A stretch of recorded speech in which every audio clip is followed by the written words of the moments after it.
Hello, everyone, and welcome back to another episode of the Bridging Impact Podcast, the podcast that is passing wisdom to the next generation of athletes, coaches, and parents to transform leaders on and off the court.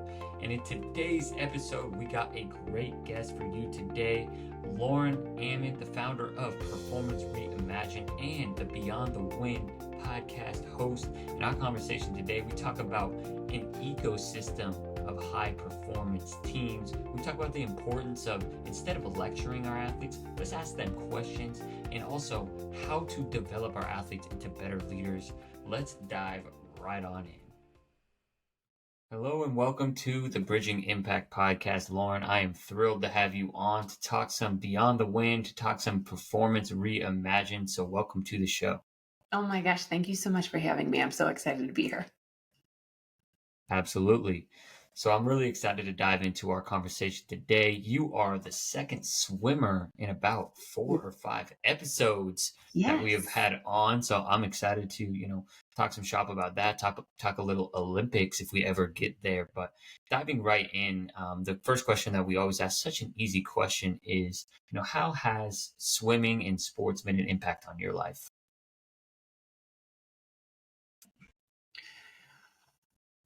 It's the root of everything in my life.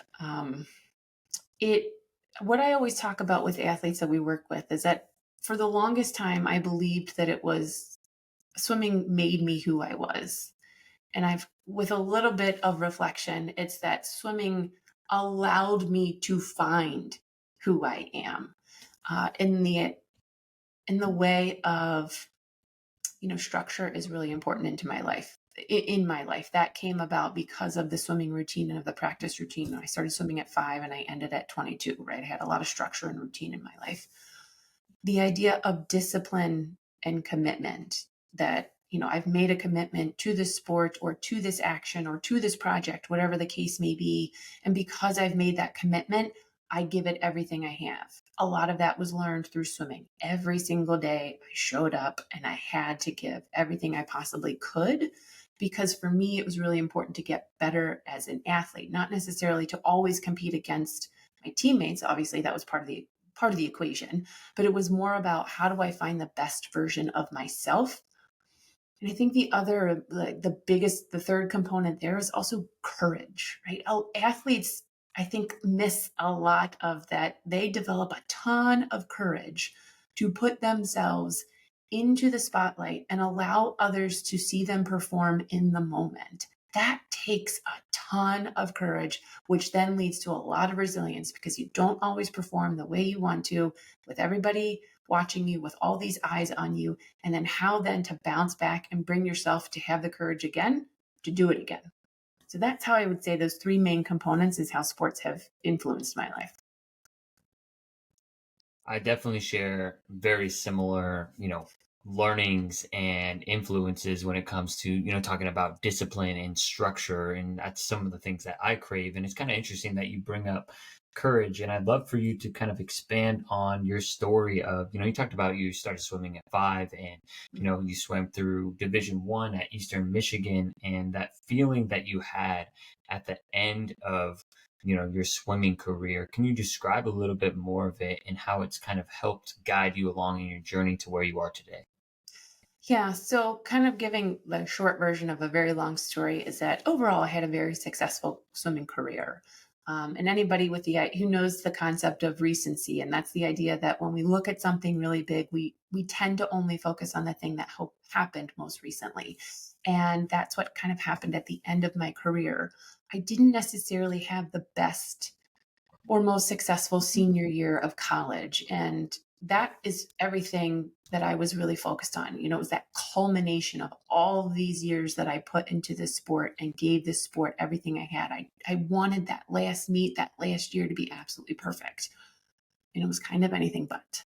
And I remember retiring from swimming very happy about what I went through, but disappointed in that last meet and that idea of, I could have been so much more had I just been able to get out of my own way. And it was that thought that really launched me into all of the next steps in my life, even though at the time I really didn't know what to do with that disappointment. For anybody who's transitioned out of sport, I kind of just swept it under the rug and was like, oops, oh well, don't know what to do about this. So I'm just going to go do something else.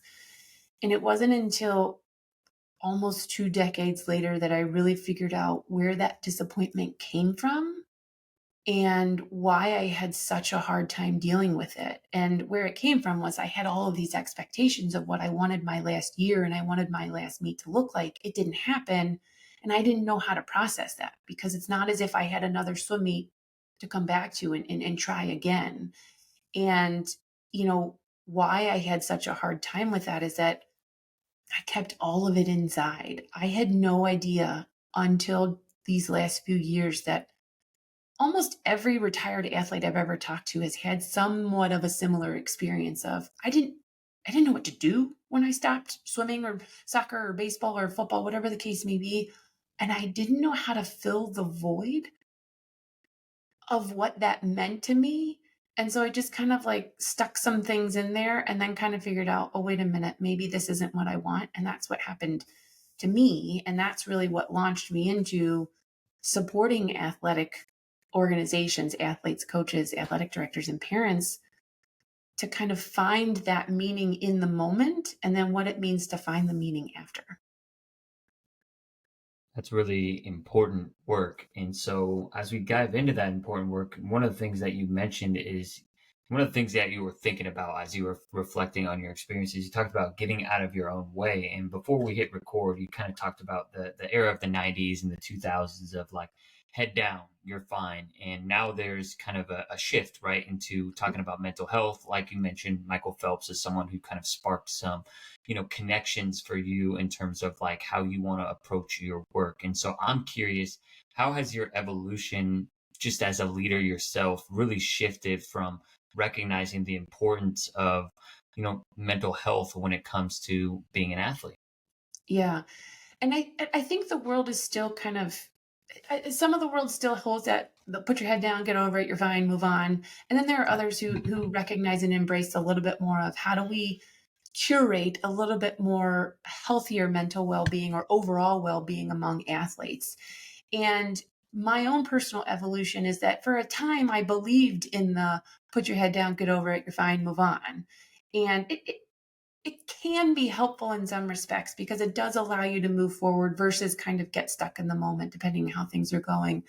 But the evolution is more about allowing athletes or coaches or parents or athletic directors, right? Anybody in the space to know that it's okay not to always be okay, or know that it's okay that if you're struggling with a performance or you're quote unquote trapped in your own emotions or your own thoughts related to a performance, one, that's perfectly normal, right? It's normal for athletes because we're so invested in the game, in our race, in the meet, whatever the case may be. We're so invested in ourselves and trying to be the best version that we possibly can be that sometimes it's normal to get stuck in that because you're so attached to the outcome.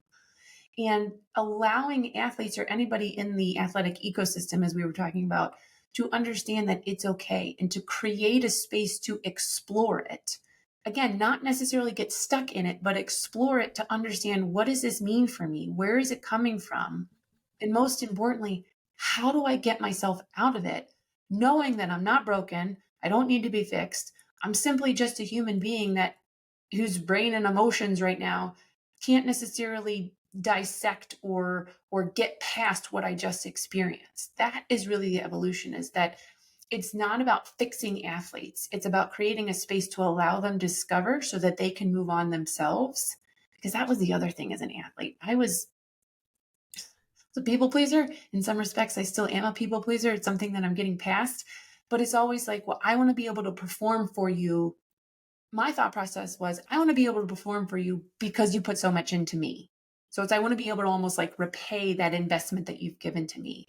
And so it's creating a space for athletes to really understand how do you get out of it for yourself so that you can learn from it versus just being told what to do and moving on. Because sometimes that can create, at least it did for me. I had a hard time making decisions when I came out of swimming because I was like, well, I'm so used to just someone telling me what to do. So I'm just Can you tell me what to do so I can kind of figure this out?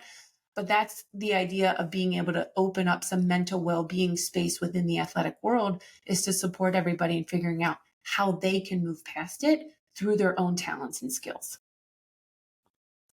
So I'm curious, before we dive into the ecosystem part of things, I would just have a quick follow up. When you talk about creating a space to explore, is that like having conversations, spending practice time doing that, being in the classroom? What does that typically look like? Yeah, that can be anything. It can look like anything. But, some of the things that we've experimented with teams is it is about doing it during practice time. Because, one of the tenets that we really talk about is that it's just like your physical routine, right? You're not going to not practice and then show up to a game or a meet or a race and hope that you can do your best. Like, you've got to have that foundation behind you in order to put yourself in the best position to perform as best as you possibly can. And we say that we use that same tenet because it's what's understood in the athletic world to do that on the mental or the emotional well-being side of the game, of having time during practice not only to talk about it, but to actually practice some of the techniques, so that, again, the idea that it's part of your routine. It's kind of ingrained in that quote unquote muscle memory, so that when the big moments come, you can exercise it without being like, wait, wait a minute, what was I supposed to do? Or what have I tried before? What am I supposed to try? So utilizing time not only in practice to learn, but also apply. Now, some teams will carve out specific time in a classroom, depending on whatever their preference is. But that's what we mean by that, is to actually incorporate it into your practice routine. That makes a ton of sense. And so when we're incorporating that into our practice routine, is that, asking questions? You talked about some of these, practicing techniques. Could you give Mhm. some examples of what techniques could be used? Yeah.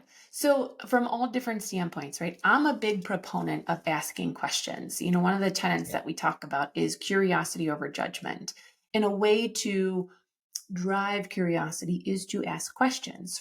So, from a coach's standpoint, it's really easy and understandable to get into the mode of, here's what you got to do. This is what you're going to do in the game. Here's the technique you follow, X, Y, and Z. It's flipping that script a little bit to say, hey, athlete, what do you think could be most effective in this instance? Or after something has gone, after a play has been practiced or a play has been executed, asking the question of, hey, athlete, what did you notice about that play? And getting the athlete to actually express what they see, what they felt, what they experienced, versus the coach saying, okay, go do this, right? It's being able to ask the questions and then allowing the athlete to make the decision in the moment, or obviously the next time they go about it. But it's also the same on the athlete side, right? They get a directive or a comment from a coach, and they don't know what to do with it. And it could be as simple as, hey, coach, could you say that a different way? I'm not sure I really understand. Or, it's, again, creating the space. It's opening up an environment where there's a little bit more dialogue of back and forth and questions versus directives from either direction. Other t- that actually applies to parents as well. And I am a former athlete and a parent, and there are times when maybe I get a little bit too invested in my son's performance. So rather than say, hey, I noticed X, Y, and Z, it's, what did you feel during the game? What about that one play? What was going through your mind? And opening it up from a point of curiosity, maybe versus a point of judgment, because it's super easy, right? We're all looking from the outside. We can see things that maybe they can't, but rather than place judgment on it, how do we get it from a place of curiosity? But another technique from an athlete's point of view, if we're talking about maybe not spiraling into the negative headspace or the negative emotions, right? A simple technique to really try during practice is, sometimes the negative thoughts just come automatically. It's part of just kind of the pattern that's developed. A simple technique is taking, 3 seconds, saying 1, 2, 3. What's the exact opposite of that thought, right? If it's, oh, God, I suck, an exact opposite thought could be, wow, I'm really trying my best here. I have an opportunity to learn a lot more, right? It's just getting into the habit of shifting and changing the narrative. At the end of the day, that's what it's about, shifting the narrative to something you can work with versus something that pulls you down. Right. 100%. And I think one of the things is I read also before I dive into that comment, this is one of my favorite books, The Coaching Habit, like say less, ask more and change the way you lead forever. I'm not sure if you read it, but that totally shifted how I, kind of started approaching. Like at first I was like advice, advice, advice. And I read this when I was working with first graders, right? So of course I know Yep. more than a first grader. But then I started like really thinking about it, like asking questions helps them learn more, right? Because when you articulate your own answer, like it's part of the learning process. So that's definitely been a big realization for me. So that's a big one for parents and coaches, because we always want to share our thoughts, but it's really important to ask, hey, what did you see on that play?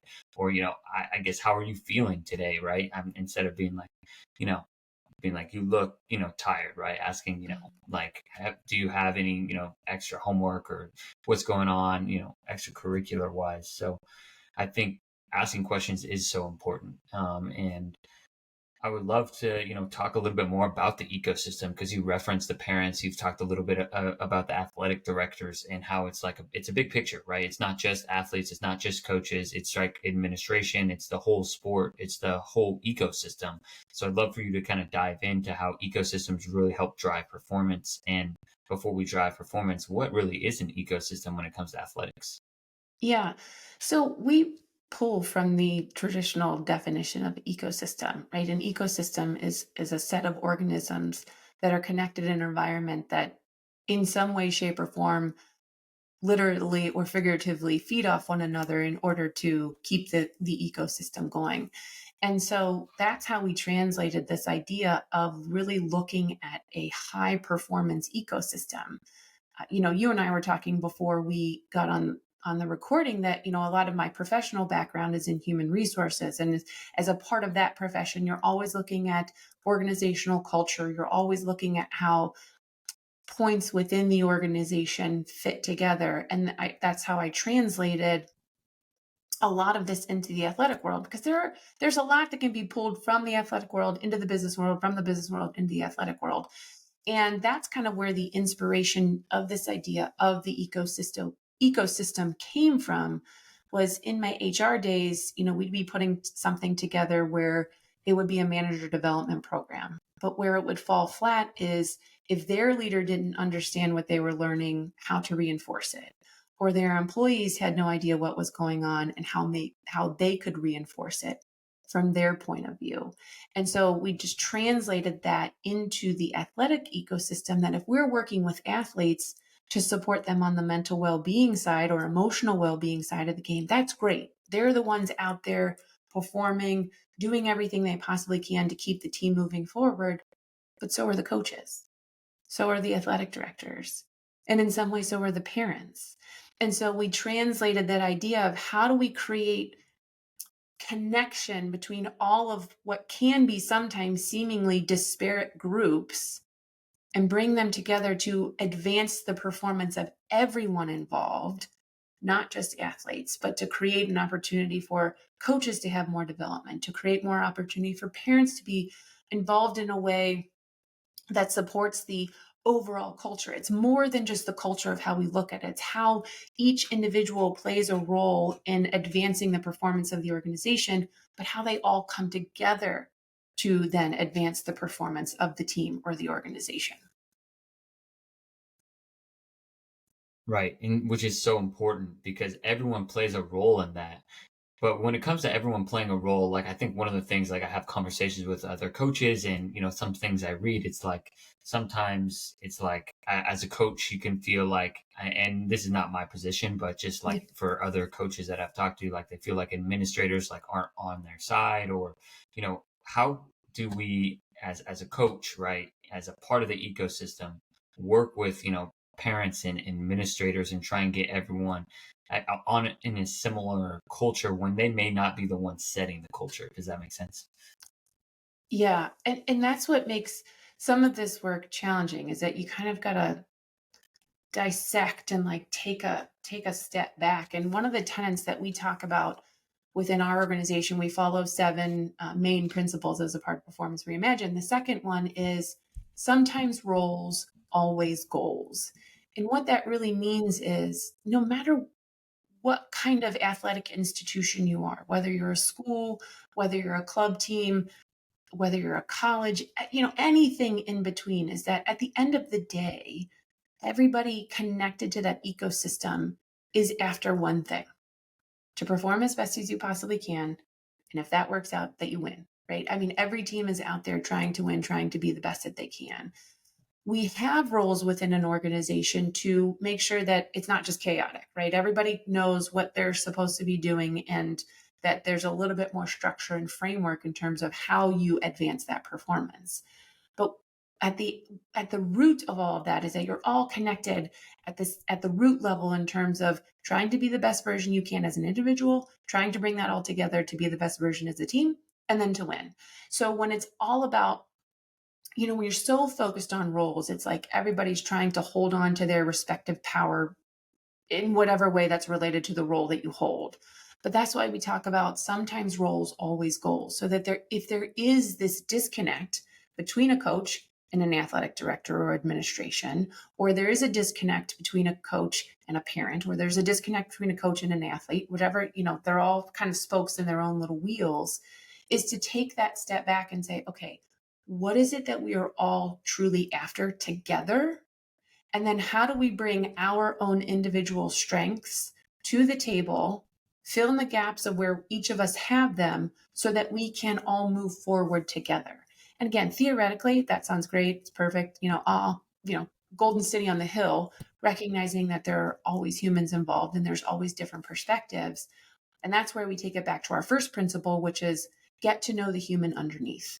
That's always the basis of everything that we always do, is not only get to know the human underneath of who you are as an individual, but then looking at each individual as a human, knowing that they have different perspectives. How do we bring all that together to advance not only an individual, but the group as a whole? I think that's amazing. I mean, I'm a big believer in get to know the human first. Like, I'm definitely, like, I always try and dap up my players before, any session starts, or try and acknowledge coaches, or really anyone, right? Like, I think just acknowledging people is number one, right? That's like the fundamental beginning of getting to know them. And then talking about what we talked about earlier with, like, asking questions, right? And getting to know people. I think that's really important. And then I haven't heard that before. Sometimes rules, always goals. And I think that's, an important framework. And like you said, like, it may not always be a kind of a perfect fit, but I had a conversation with a parent the other day just about an athlete's, certain behavior. And it's like, we have the same goal. We want to develop the athlete to, you know, become the best athlete he can be, best leader he can be. And, we maybe disagreed about, like, some things in terms of, like, philosophy, but we came to agreement in terms of, like, where we want this athlete to go. Right.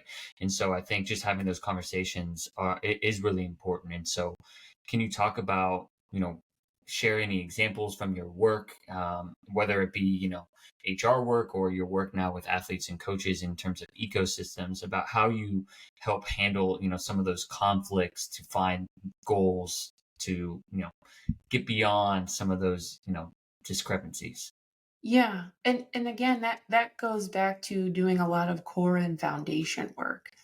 And Mm, it's the idea of setting the principles upon which the team or organization will operate from, and ensuring, one, that they align to the culture, the atmosphere, the ecosystem that you want to create, and beyond that, that they're understood at every level. So you can, in our organization, we have 7 different principles that we follow. And anytime that we interact with a team or bring on, whether it be a team member inside, is to ensure that they understand those 7 principles and allow them the opportunity to create a little bit of their own meaning. Like, what does it mean for me to get to know the human underneath? How do I do that as an individual versus what you may do? Neither of them are right or wrong. They're just different.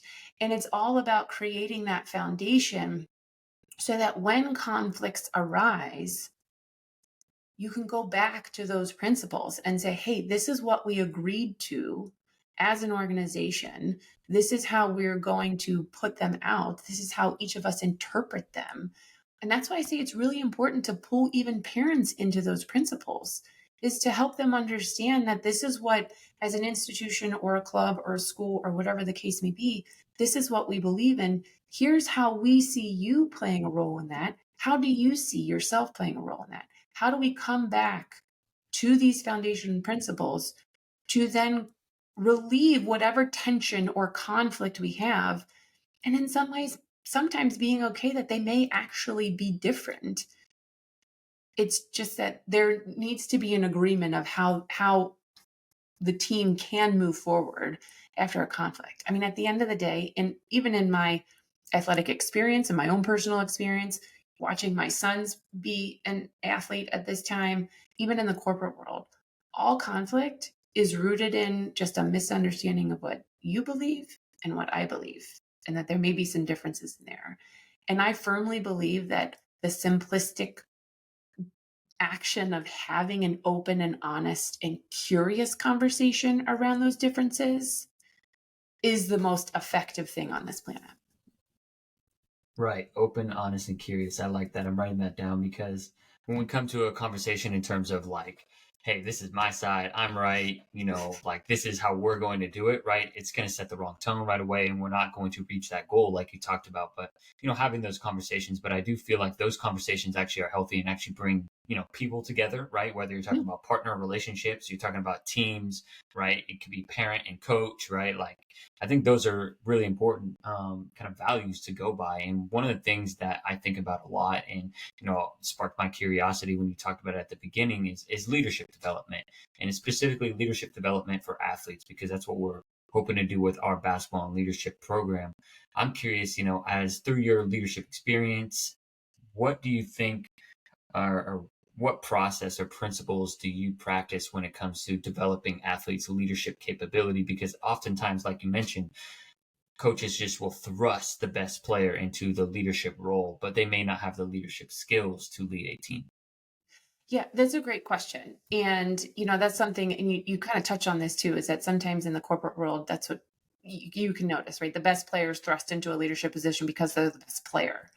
And part of that journey is it goes back to that first principle, is getting to know the human underneath, right? So Mm. I'll give you a specific example for me. My entire career, I was like, I want to be a leader. I want to be a leader. I want to be a leader. I want to be a leader.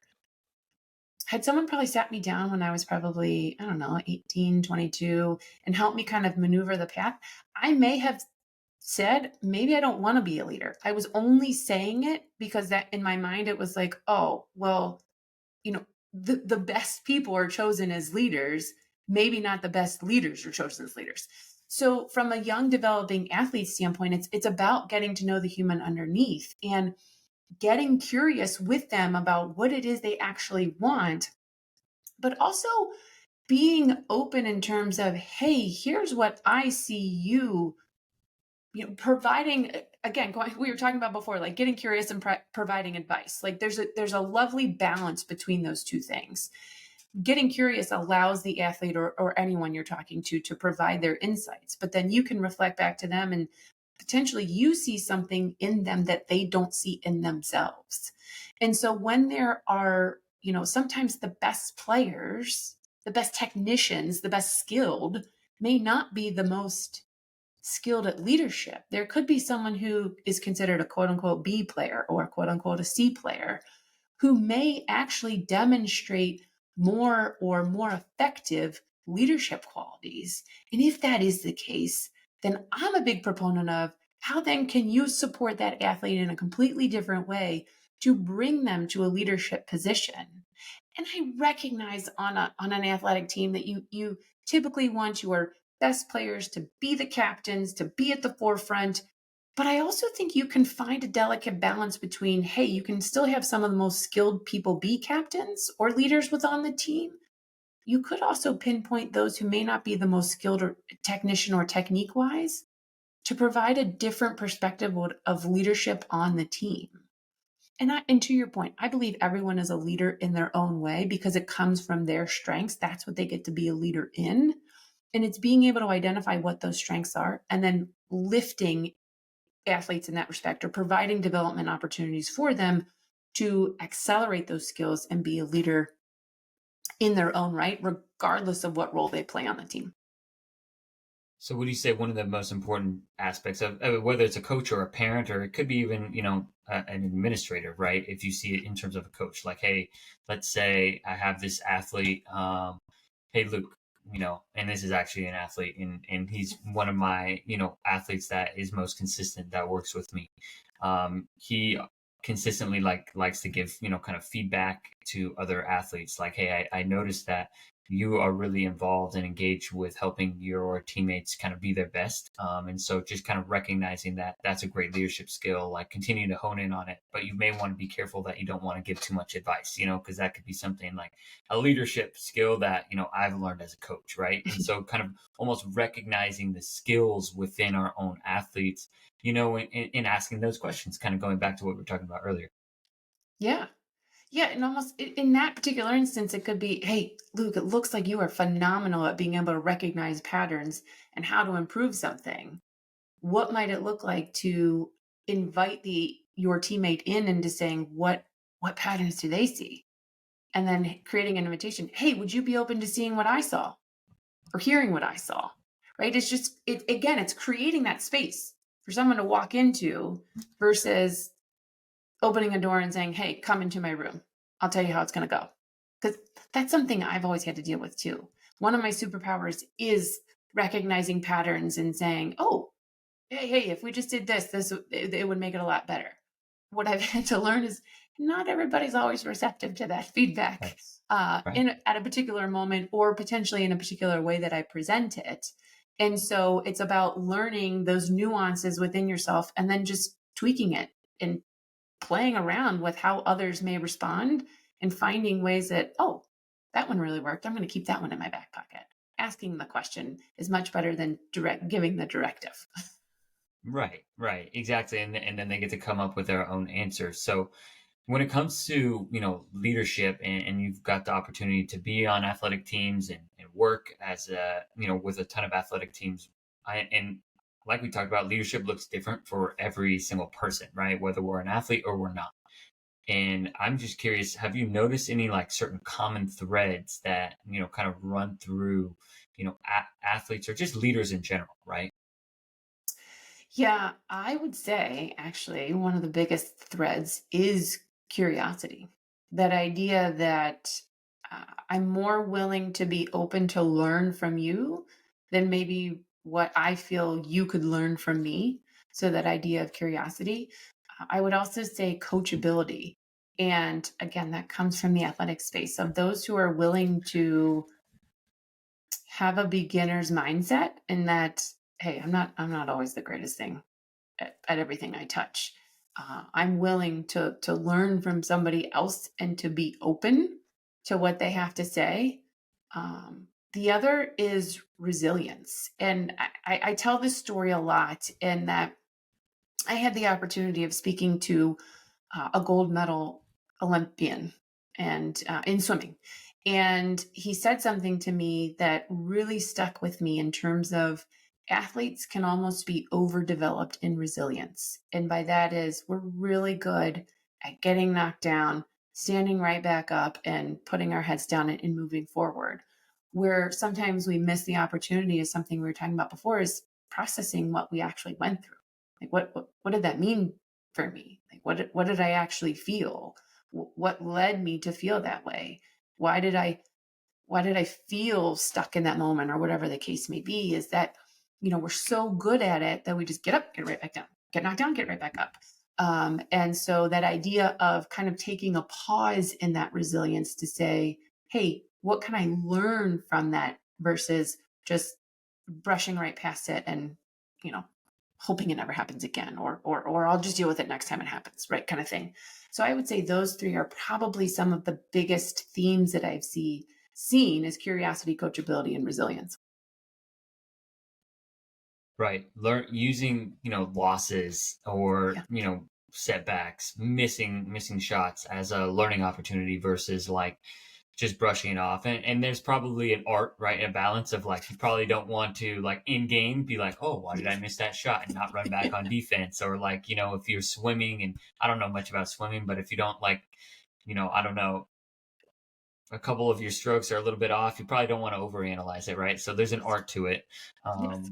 but also just recognizing maybe building that space at the end of a practice or at the end of a game or after a Mhm. game, right? And that's a conversation, between parent and coach, or coach and athlete, where we can talk about some of those different things, and making sure that, I think, becoming clear with that. Cause I think sometimes, I know in the past, like, I have encouraged certain things, and then I can watch athletes maybe think a little bit too much, right? So it's again, coaching is that art, right? Leadership Mhm. is that art to kind of, figuring out how to learn from certain situations. But I think, it's kind of interesting that you talk about curiosity being a number one value. That's actually one of our values at BTG basketball, our basketball program, because we want to build lifelong learners. And um, coachability is actually one thing that I wrote. Like, I did like little three subcategories, and coachability came on it too. So it's kind of funny how much synergy there is here, because I feel Yeah. like curiosity does, like, it helps you get to know your teammates more, gets to know yourself more, and those are really important aspects and traits to then be successful in the business world, or whichever world you pursue after athletics. Yeah, absolutely. You hit the nail on the head. It's like, in terms of resilience, and I appreciate you pointing that out, is not necessarily always in the game, right? Because you don't always have that time, Right. but carving space sometime shortly thereafter to just do that quick kind of review for yourself, take the lesson and apply it to next time. Exactly. So with your, podcast, I'm curious, kind of as we enter, the last lap of our episode, or the 2 minutes left in the fourth quarter, what would you say is your favorite part of being a podcast host? Because I have my favorite parts. Like, I love learning from, people like yourself, who, we share obviously similar values, but you say a couple of different little nuggets here and there that, I pick up on, and I can, like, bring back to my athletes. But what's your favorite part of being a podcast host? Yeah. So for our podcast is all about one of our, taking a step back a little bit because it'll tie into the answer, is that one of our Yeah. principles as an organization is one size fits one. And the idea that every single person has their own success formula. And as you were talking about before, the art of leadership is getting to know each individual as an individual and creating a success formula for them. So that's the whole premise of our Beyond the Win podcast, is that we bring on current athletes or previous athletes and allow them the opportunity to create awareness in terms of what their success formula was, so that any listener can pick and pull any insight they want and try to add it to their own success formula. If it works, great. If it doesn't, throw it out, try something else, right? It's all about kind of experimentation. And the thing that I have loved most about that is, regardless of sport, athletics is transcending, right? It doesn't matter if you played basketball, you swam, you ran track, you played football, you played baseball. Insert whatever sport, we've all been up against some of the same things. And it's fascinating to learn and to be an observer of how many different options there are to find success. There is no one path. There is no defined journey that we all must follow in order to find success. No, it truly is about each of us as an individual, and to hear how someone else applies resilience, or how someone else faced adversity, or how someone else found their spot in their team when they didn't first get the position they want or made the team that they wanted, and how they got themselves through that. That's what I love most about it. I love that. And I think one of the most important aspects I heard you kind of talk about is, like, curiosity kind of comes through all of that, right? Like, when I'm discovering my success formula, right? Like, it may look different from Lauren's or Luke's, like we talked about, but that's because I'm using my own curiosity to discover my own values and discover what my own strengths are. And so those, if we can teach our athletes how to be curious about themselves and what gifts they bring to a team, strengths, potentially challenges and things that they need to work on. Like, for me, maybe organization, and finding someone who can make my podcast look pretty like yours. So I think just recognizing some of those things is what's really important. And so, where can people, find and listen to your podcast, and connect with you, because you had so much great wisdom to share? Yeah, you can find the podcast on any platform. It's called Beyond the Win. We've had a lot of great guests on so far. A lot of baseball players and soccer players. It's been fascinating in terms of being able to listen to their differences there too. You can also find us on on Instagram at performance_reimagined_. And then, of course, at performancereimagined.com. We have links to everything on there. And you can contact us, you can follow us, you can engage with us. We are always willing to be a part of the team because that's what we know and love. Awesome. Well, thank you so much today, Lauren. I really enjoyed our conversation, and I'm excited to release this episode to our audience. Oh, thank you so much. This was great. I appreciate your interview style. You were absolutely brilliant at your questions. Thank you for listening to this episode of the Bridging Impact Podcast. We'd love it if you would like, subscribe, leave a comment and a review on whatever platform you're on. It's the best way to help us grow. We appreciate you for doing that. We'll shout you out on social media. I'd also love if you connected with me on social media. Let me know your thoughts. And this is why I do it. I want to share knowledge and wisdom from experienced leaders to people like yourself and myself, so we can have this dialogue and move forward, make an impact on the world. So stay tuned, stay subscribed. Cheers.